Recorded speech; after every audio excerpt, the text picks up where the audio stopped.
Historically, the word sex is either referred to in slang for sexual intercourse or more commonly whether you're male or female. Now, the word gender historically has been really only used for studying language. So in Greek, you might have the word rock, and petros is the masculine form, petra is the feminine form, and so you've got masculine, feminine, and neuter genders to words. Now, that was pretty much the case the way it had always been until the 1920s and the 1950s.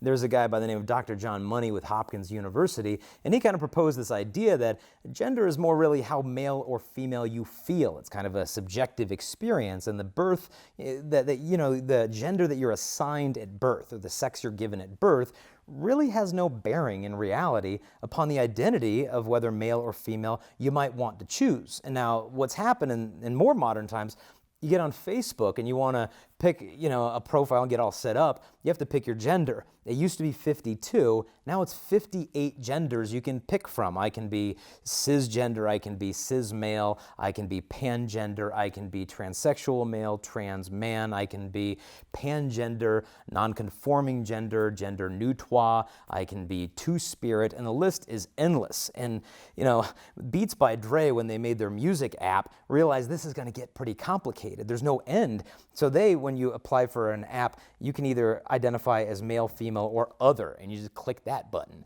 And so where is all this coming from? Well, Vatican II said that when God is forgotten, the creature itself grows unintelligible. And I think that this is what's happening, that because we've lost sight of God, we're losing sight of ourselves. And people will say, no, we're learning more about our identity. Now, Pope Francis spoke on this, and he said, I ask myself if the so-called gender theory, that we can kind of pick our own gender, is not at the same time an expression of frustration and resignation, which seeks to cancel out sexual difference because it no longer knows how to deal with it.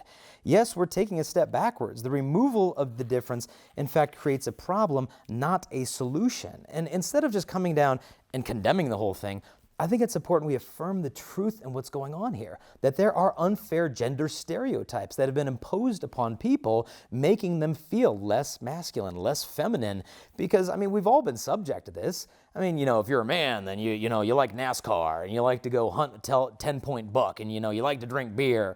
I don't like watching race cars. I see them spin. I'm like, I just don't get it. But nowadays, women can watch it. Hey, women can race the cars themselves. Things have changed a little bit, and that's okay. If you're a man, you like to hunt. Well, I threw a dirt clod at a bird when I was a kid, and I hurt it, and I felt really bad. And I don't want to hunt. I think the nature's beautiful the way it is.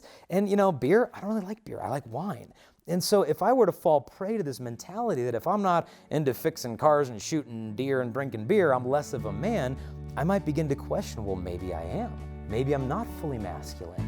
And so we've got to call out these gender stereotypes so that people aren't confused by thinking masculinity and femininity is simply defined by what the world says it is instead of by what God says it is.